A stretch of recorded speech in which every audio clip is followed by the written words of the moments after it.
ముందుగా మీ అందరికి నమస్కారం. డిఎస్సి నోటిఫికేషన్ కోసం డివైఎఫ్ఐ అనేక రూపాల్లో పోరాటం చేసింది. చివరికి చలో సీఎం క్యాంప్ కార్యాలయం ముట్టడించాం.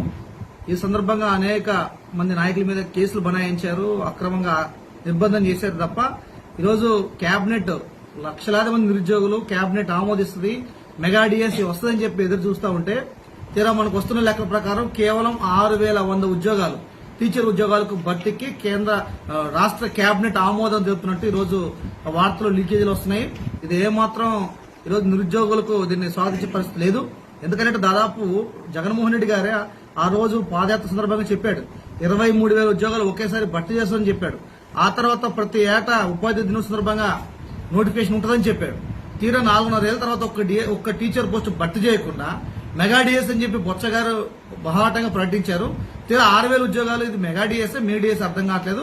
అందుకని 10 లక్షల మంది ఇష్యూ 18,000 ఖాళీలు ఉన్నాయి. ఈ 4-5 నెలల్లో దాదాపు మరో 8,000 మంది టీచర్లు రిటైర్ అవబోతున్నారు.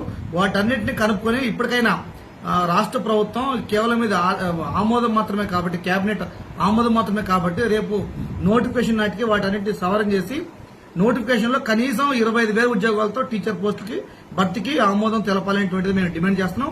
అట్లే ఇందులో ఇంకొక కినుకు పెట్టారు.